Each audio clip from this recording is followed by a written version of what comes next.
سورۃ الشعراء رکوع نمبر 5 آیت نمبر 104۔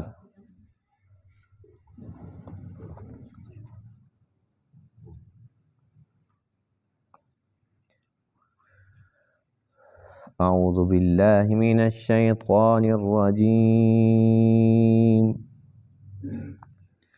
بسم اللہ الرحمن الرحیم۔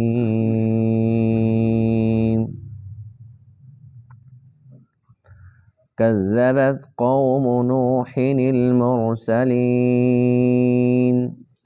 إذ قال لهم أخوهم نوح ألا تتقون إني لكم رسول أمين فاتقوا الله وأطيعون وما أسألكم عليه من أجر إن أجري إلا على رب العالمين فاتقوا الله وأطيعون قالوا أنؤمن لك واتبعك الأرذلون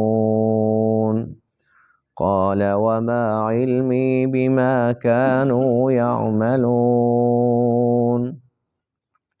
إن حسابهم إلا على ربي لو تشعرون وما أنا بطارد المؤمنين إن أنا إلا نذير مبين قالوا لئن لم تنته يا نوح لتكونن من المرجومين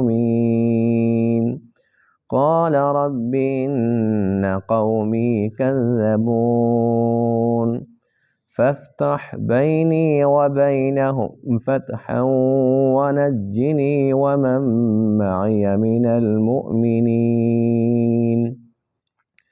فأنجيناه ومن معه في الفلك المشحون ثم أغرقنا بعد الباقين إن في ذلك لآية وما كان أكثرهم مؤمنين وَإِنَّ رَبَّكَ لَهُوَ الْعَزِيزُ الرَّحِيمُ۔ صدق اللہ العظیم۔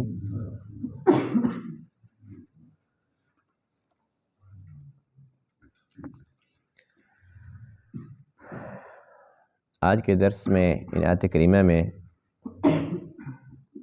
قوم نوح کا تذکرہ ہے، جن کی طرف اللہ تعالیٰ نے حضرت نوح علیہ السلام کو نبی بنا کر بھیجا۔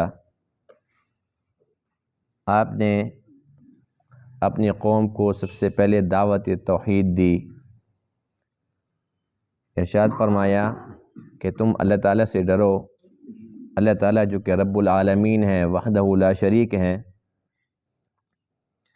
آپ نے بہت بہترین اور پیارے انداز سے اپنی قوم کو دعوت توحید دی اور ارشاد فرمایا کہ میں اس تبلیغ پر، تمہاری بھلائی کی بات پر تم سے کچھ اجر نہیں مانگتا، میرا اجر تو میرے رب کے ذمہ ہے، بس صرف میری بات مان لو۔ ان لوگوں نے سب سے پہلا اعتراض یہ کیا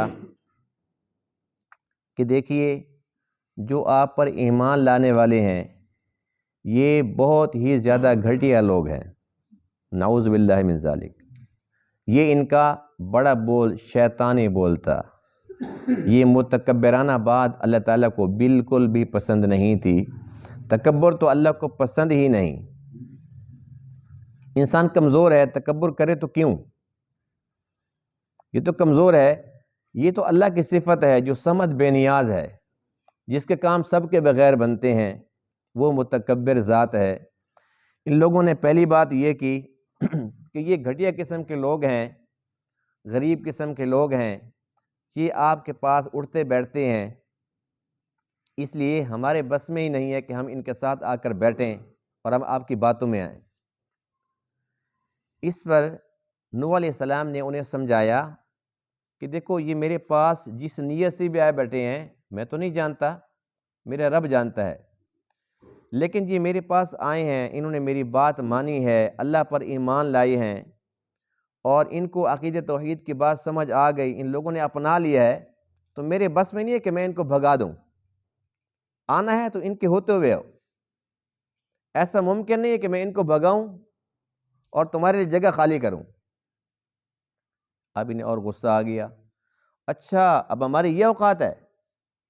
آپ کہنے لگے کہ اے نوح اب تو بس ایک ہی بات ہے کہ اگر آپ اس تبلیغ سے باز نہ آئے تو پھر آپ کا علاج یہ ہوگا کہ ہم آپ کو پتھر مار مار کے سنسار کریں گے، ختم کر دیں گے۔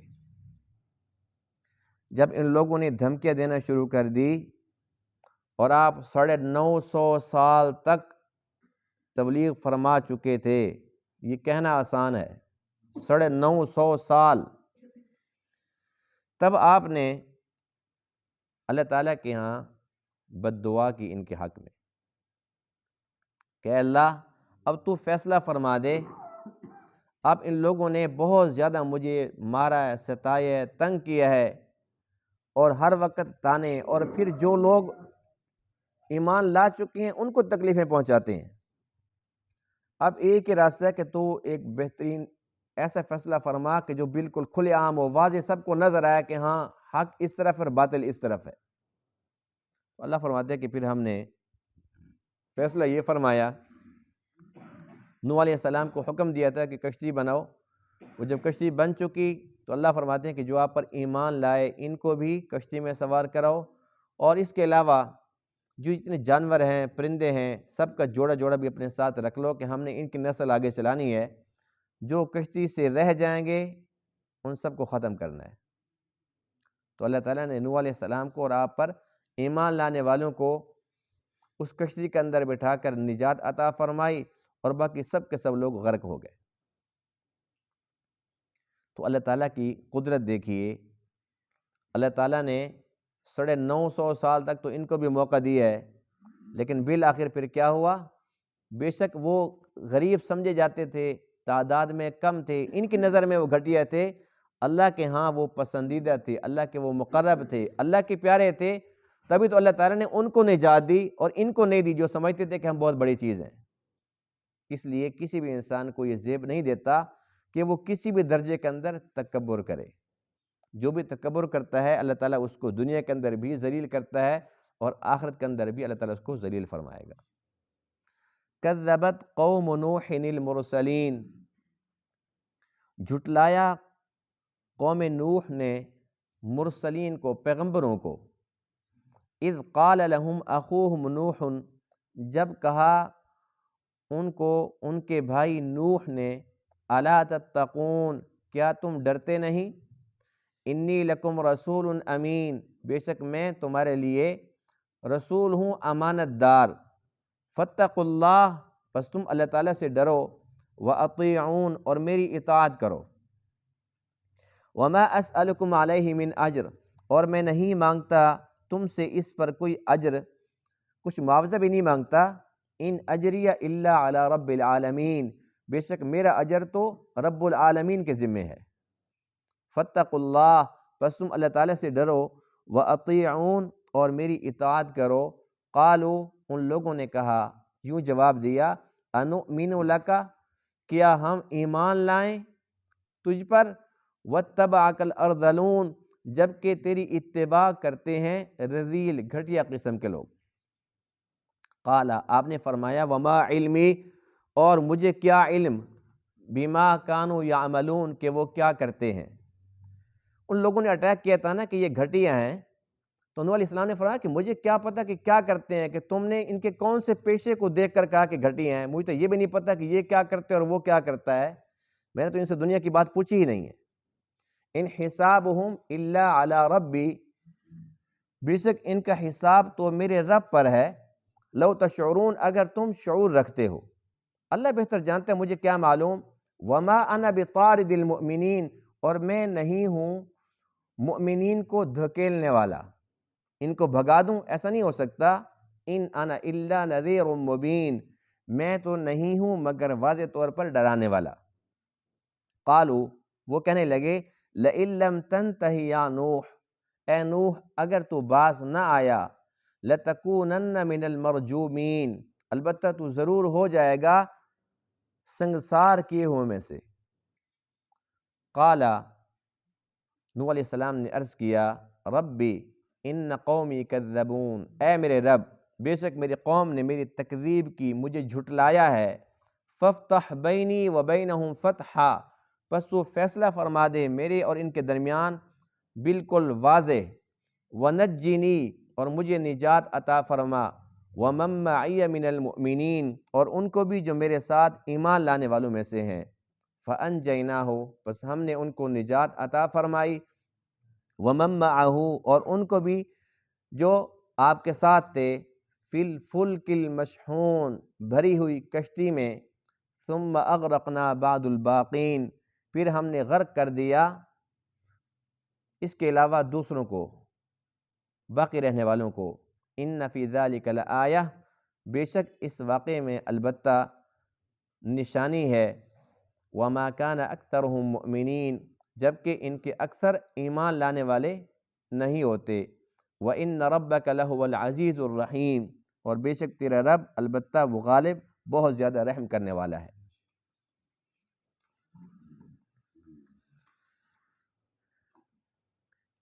گزشتہ درس میں حضرت ابراہیم علیہ السلام کا تذکرہ تھا اور اس سے پہلے موسیٰ علیہ السلام کا تذکرہ تھا، اور آج کے درس میں نوح علیہ السلام کا تذکرہ ہے۔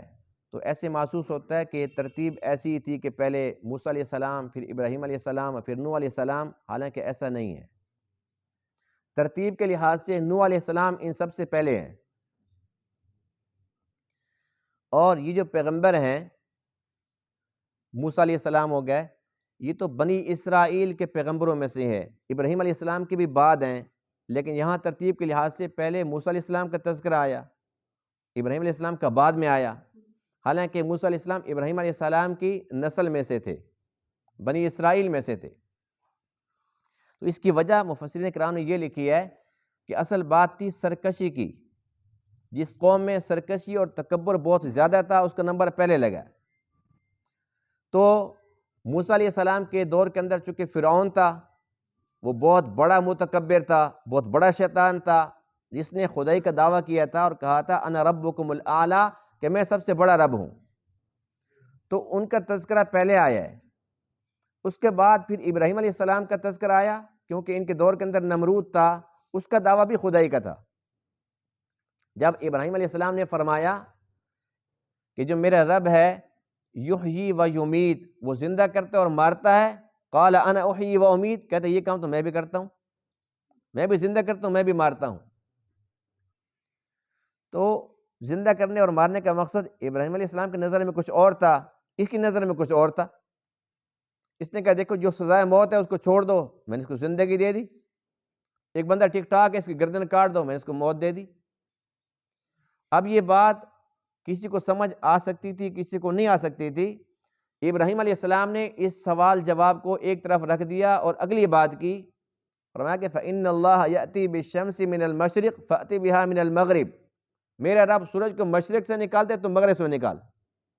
فَبُهِتَ الَّذِي كَفَرَ، اب یہ مبہوت ہو کہ اس کے پاس کوئی جواب نہیں تھا، کیونکہ زندہ کرنا مارنے کا تو اس نے فراڈ لگا لیا کہ میں بھی یہ کام کر سکتا ہوں، حالانکہ زندگی موت کا یہ مقصد ہرگز نہیں تھا، لیکن اس نے کہا میں کر سکتا ہوں۔ فرمایا چلو کوئی بات نہیں، اس بات کو ایک طرف رکھ دیتے ہیں، تو ایسا کر کہ اللہ مشرق سے سورج نکالتے ہیں تو مغرب سے لے آ، تو یہ لاجواب ہو گیا۔ تو یہ بھی خدائی کا دعوے دار تھا نا کہ زندگی موت میرے ہاتھ میں ہے، تو اس لیے دوسرے نمبر پر ان کا تذکرہ تھا۔ اس کے بعد پھر قوم نوح کا تذکرہ ہے آج کے درس کے اندر، کہ ان کے اندر بھی تکبر تھا، جیسا کہ ان کی باتوں سے معلوم ہوتا ہے کہ اپنے آپ کو بڑی چیز سمجھتے تھے۔ نوح علیہ السلام جن کا اصل نام عبد الغفار ہے، لیکن یہ اتنا روتے تھے، اتنا روتے تھے، روتے روتے لوگوں نے نام نوح رکھ دیا۔ نوح کا معنی ہے رونے والا، جس طریقے سے کہتے ہیں کہ نوحہ خانی، یہ نوحے پڑھتے ہیں تو روتے ہیں، رلاتے ہیں، تو یہ اسی سے نوح رونے والا۔ حدیث پاک میں ہے کہ نوح علیہ السلام اتنا روتے تھے کہ رونے کی وجہ سے یہ جو آنسو کے تھے نا، یہ چہروں کے اوپر نشانات پڑ گئے تھے، اتنا روتے تھے۔ اور سب سے زیادہ لمبا عرصہ اللہ نے انہیں کو دیا تبلیغ کے لیے، 950 سال تبلیغ فرمائی، اور آپ کی جو عمر مبارک تھی 1050 سال تھی۔ 40 سال کی عمر کے اندر نبوت ملی ہے، 950 سال تبلیغ فرمائی، 950 اور 40 کتنے ہوئے جی؟ 990، پکی بات ہے نا؟ شکر ہے۔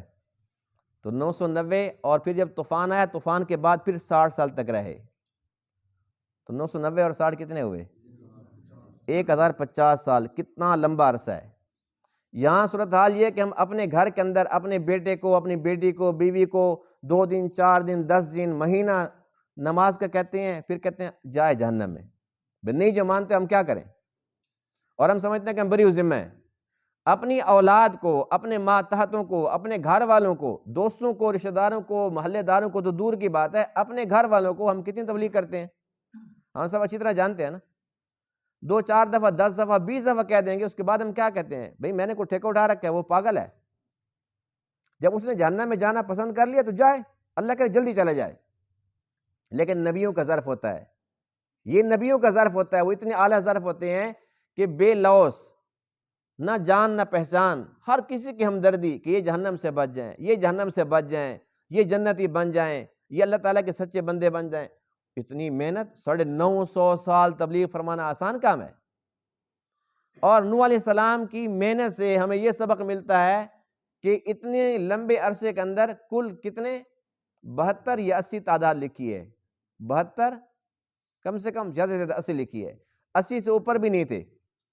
اب 80 بندے 950 سال، اور ہم سمجھتے ہیں کہ ایک ہفتے کے اندر پورا محلہ ہماری بات مان کے پوری مسجد میں آنا شروع کر دے، کیسے ممکن ہے بھائی؟ یہ تو دیکھیں نا کہ آقا علیہ السلام کی جو محنت ہے، آپ کی جو زندگی ہے مبارک، 23 سالہ دور کے اندر الحمدللہ 1.25 لاکھ صحابہ ہو گئے، اور پھر 1.25 لاکھ نے محنت فرمائی۔ آج الحمدللہ مسلمان لاکھوں سے نکل کر کروڑوں میں چلے گئے، الحمدللہ اربوں میں چلے گئے، اور انشاءاللہ کھربوں میں بھی جائیں گے۔ تو محنت تو آقا علیہ السلام کی ہے نا۔ لیکن نوح علیہ السلام کی قربانی دیکھیں، 950 سال کی تبلیغ، 950 سال میں اپنی بیوی بھی نہیں مانی، اپنا سگا بیٹا کنعان بھی نہیں مانا، اور جو لوگ مسلمان ہو چکے تھے پھر ان کو تکلیفیں پہنچانا، ان کو مارنا پیٹنا۔ خود نوح علیہ السلام کو مارتے تھے، مار مار کے پھینک کے چلے جاتے تھے، لیکن آپ نے مسلسل اپنی محنت جاری رکھی، اور اللہ تعالیٰ کے حکم کے مطابق جو فریضہ تھا سر انجام دیتے رہے، یہاں تک کہ 950 سال کا عرصہ گزر گیا۔ لوگوں کے پاس جاتے تھے، انہیں اللہ تعالیٰ کا پیغام پہنچاتے تھے۔ اب ان کا اعتراض سنیے، کہنے لگے انؤمن لک واتبعک الارذلون۔ یہ جو شیاطین ہوتے ہیں نا، ہر دور میں ہوتے ہیں۔ نوح علیہ السلام کے دور کے اندر یہ شیطان تھے، کہنے لگے کہ یہ تو گھٹیا قسم کے لوگ ہیں، غریب قسم کے لوگ ہیں، ان کے ساتھ ہم بیٹھیں گے؟ کوئی کام کا ایک بندہ تو دکھاؤ۔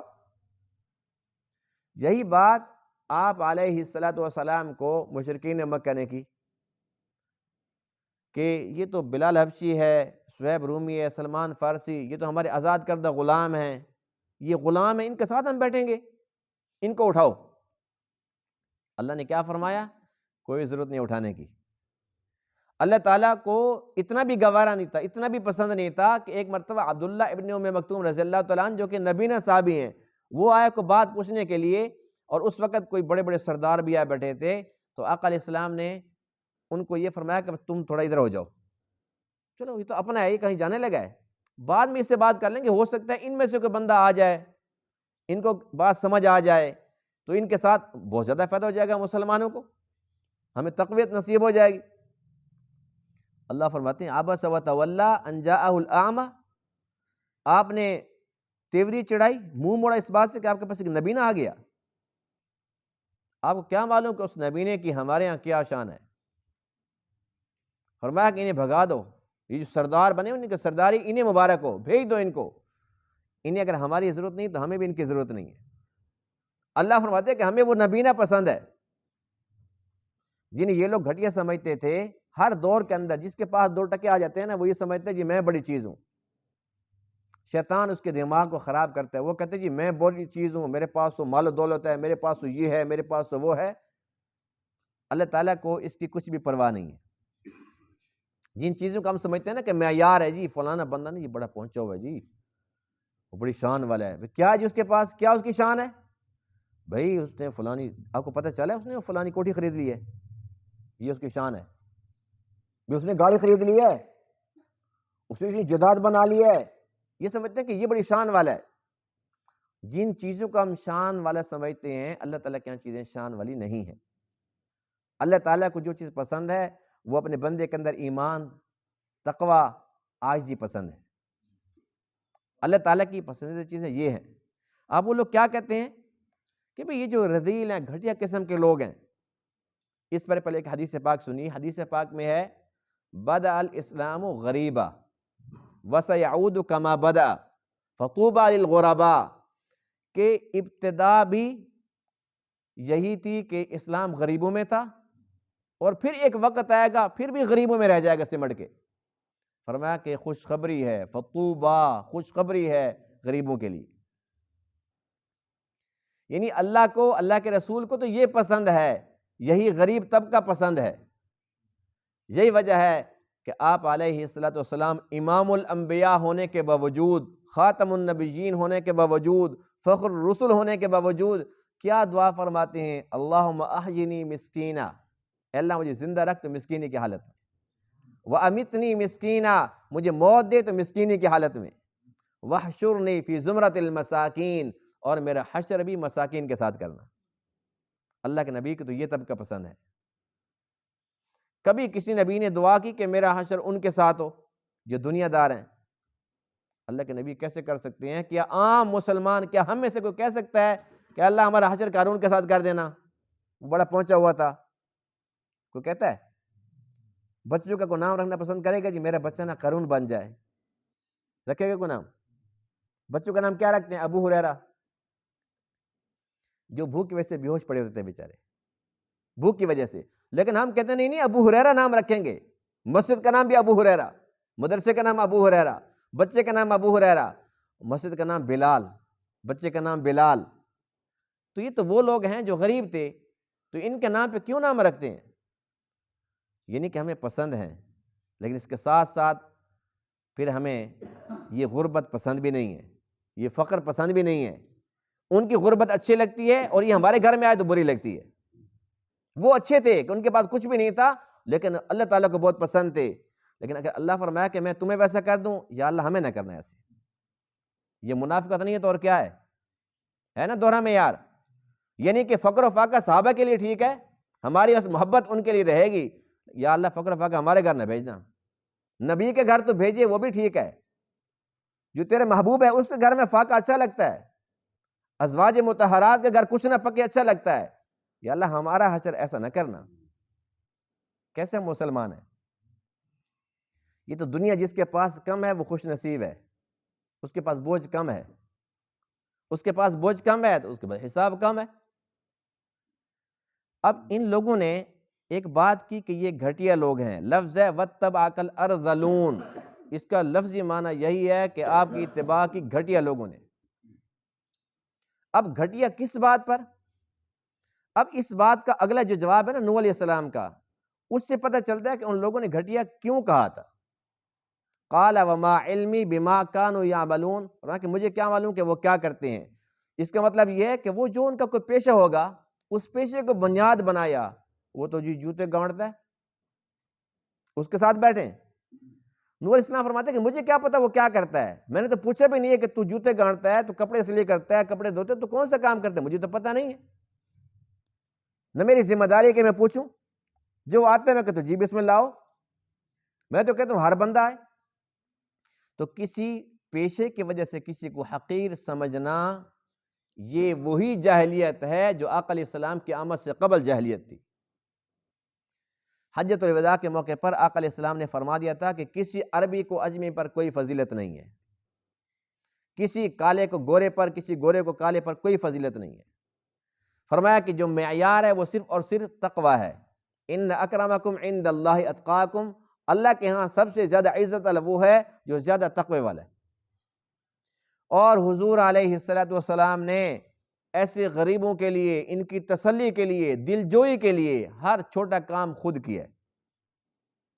اپنے مبارک جوتے اپنے مبارک ہاتھوں سے خود سلائی کیے، خود گانٹے ہیں، تاکہ کوئی بھی جوتے اگر گانٹنے والا ہو، جوتے سلائی کرنے والا ہو، اسے کو تانا دے تو وہ کہہ سکتا ہے انسان کا بچہ بن، پتہ ہے کہ میرے نبی نے بھی یہ کام کیا ہے۔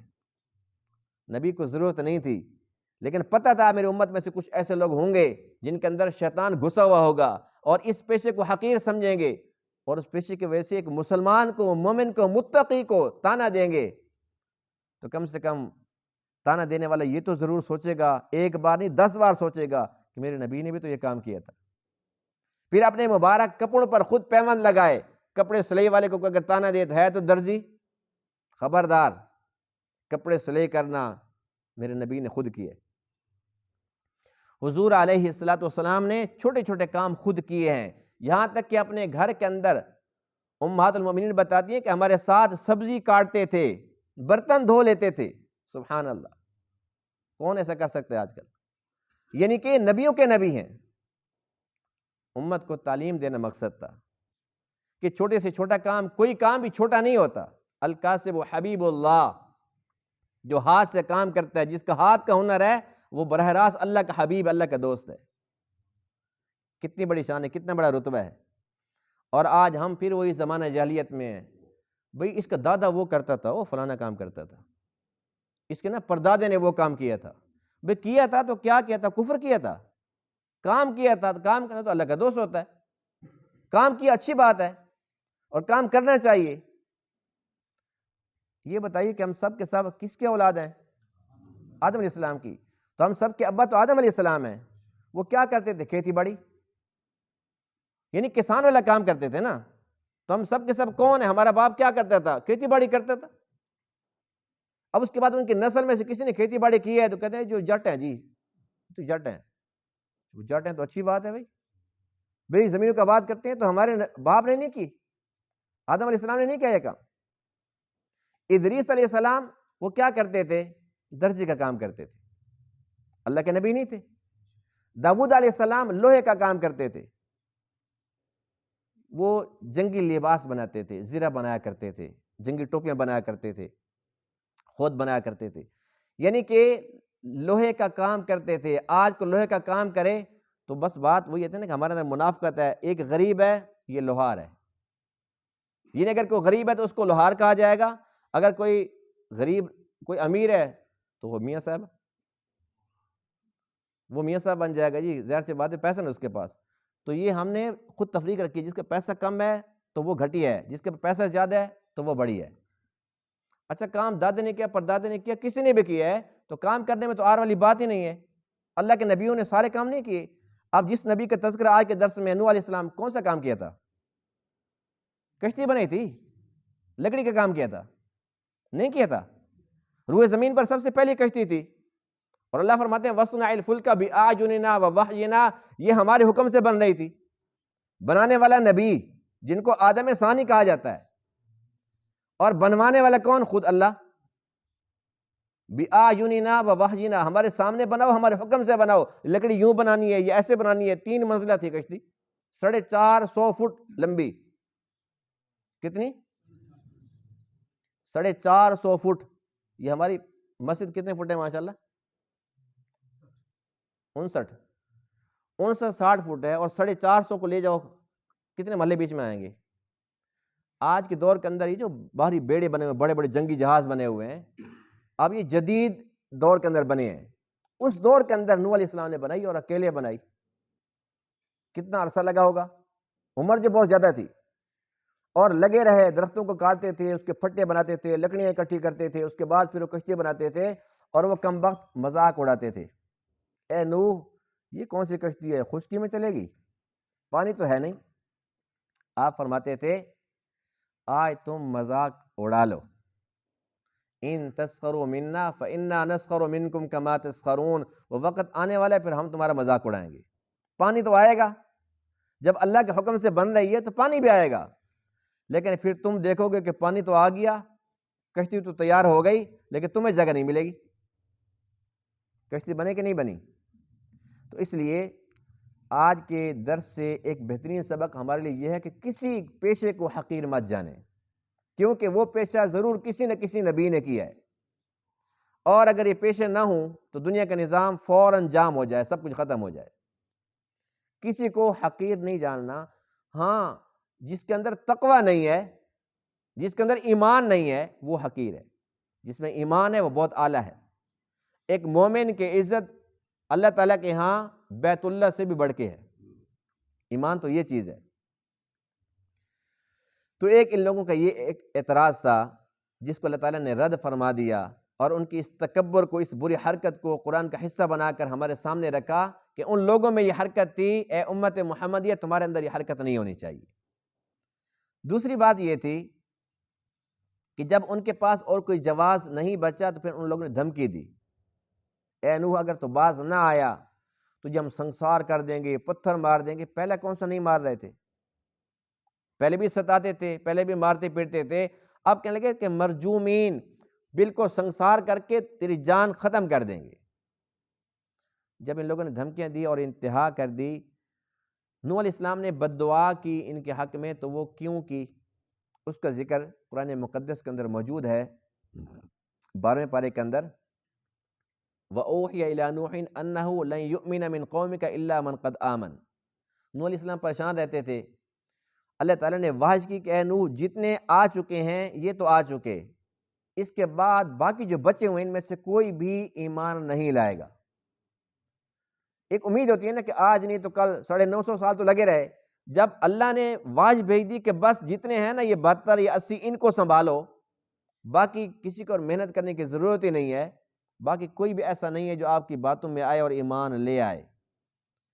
پھر اس کے بعد آپ نے بد دعا کی جس کا ذکر سورہ نوح کے اندر بھی ہے، اور وہ دعا بڑی جامع تھی جس میں آپ نے یہ بھی دعا کی، اے اللہ کسی کافر کو چلتا پھرتا نہ چھوڑ، انک ان تذرہم یضلوا عبادک، اگر ان کو چھوڑ دیا تو اب تو نے بتا دیا کہ اور کسی نے آنا نہیں ہے، وہ تو نہیں آئیں گے جو میرے پاس ان میں سے نہ کسی کو ورغلائیں اور ان میں سے نہ کسی کو کم کر دیں، میری یہ محنت تو محفوظ رہے۔ اور فرمایا کہ ان کی نسل بھی چلے گی تو وہ بھی ایسے کافر ہوگی، جب تو نے بتا ہی دیا کہ کسی اور نے آنا نہیں ہے، تو اب تو 2 خطرے ہیں، ایک ان کی نسل ہوگی تو اور کافر بڑھیں گے، دوسرا یہ کہ جو میری جمع پونجی ہے اس کے اوپر اثر انداز ہو جائیں گے۔ اب اس کا یہی حال ہے کہ ان کو ختم کر۔ اللہ تعالیٰ نے کشتی تو پہلے بنوا رکھی تھی، اس کے بعد اللہ فرماتے ہیں کہ اے نوح تیاری کرو، جتنے آپ پر ایمان لا چکے ہیں ان کو کشتی میں سوار کرو، اور جتنے بھی جانور ہیں، جتنے جاندار ہیں، پرندے ہیں یا وہ درندے بھی تھے، ہر ایک کا ایک جوڑا لے لو، اور اس کے بعد باقی جو بچ جائیں گے وہ سب کے سب ختم ہو جائیں گے۔ اللہ تعالیٰ نے سب کو ختم کر کے دکھا دیا۔ مفسرین اکرام نے اس پر ایک بڑی عجیب بات لکھی ہے کہ قوم نوح کو بڑی لمبی مہلت ملی، لمبی مہلت ملی ہے نا، عمریں ان کی زیادہ تھی، لمبی مہلت کا جو انجام تھا وہ کیا نکلا کہ بالآخر جب وہ بہت زیادہ ہٹ درمی پر اتر آئے تو اللہ تعالیٰ نے طوفان بھیجا اور ان کو ختم فرما دیا۔ اس کے بعد اللہ نے فیصلہ فرما دیا کہ آج کے بعد نہ اس کو کسی کو اتنی لمبی عمر دینی ہے، نہ لمبی مہلت دیں کہ پھر دوبارہ طوفان بھیجنا پڑے، پھر عمریں کم ہونا شروع ہو گئی۔ اللہ تعالیٰ کا قانون ہے کہ وہ مہلت دیتا ہے، لیکن بالآخر وہ مہلت ختم ہو جاتی ہے۔ ہمارے پاس بھی مہلت ہے، حدیث پاک میں کہ جب تک سکرات کا عالم طاری نہ ہو جائے، موت کی جو ہوتی ہے نا کیفیت ہوتی ہے کہ بس اس پہ سکرات شروع ہو گئی ہے، فرمایا کہ جب تک یہ موت کے فرشتے تمہارے سامنے ظاہر نہ ہو جائیں تب تک توبہ کے دروازے کھلے ہیں۔ یعنی کہ مہلت ہے نا، یہ تو نہیں پتہ کہ وقت کب آ جائے، لیکن ابھی تک تو ہے نا وقت، تو ہمیں چاہیے کہ ہم اس وقت کو غنیمت جانیں اور سچے دل سے توبہ کریں۔ ہماری عمر اتنی لمبی نہیں ہے جیسے کہ قوم نوح کی تھی، ہماری تو عمر ہے مختصر ترین، یہ بھی نہیں پتہ کہ کتنی مختصر ہے۔ تو بہرحال جتنی ہے ابھی تو ہمارے پاس الحمدللہ مہلت ہے، ہم اس سے بھرپور فائدہ اٹھائیں اور اپنا معمول بنا لیں کہ صبح و شام اللہ کے حضور توبہ کرتے رہیں۔ گناہ تو کرتے ہیں ان گنت، توبہ کرتے ہیں، او جی میں نے پچھلے سال رمضان میں کی تھی، 27ویں شب کی تھی، توبہ سال میں 1 بار کرتے ہیں، کبھی 2 بار کرتے ہیں، کبھی 3 بار کرتے ہیں، گناہ صبح سے شام تک ہر روز ان گنت کرتے ہیں۔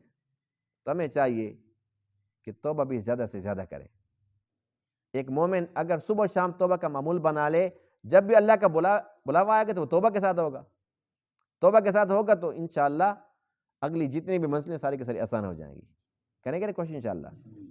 اللہ تعالیٰ تمام باتوں کو سمجھنے عمل کرنے کی توفیق عطا فرمائے۔ وآخر دعوانا الحمدللہ رب العالمین۔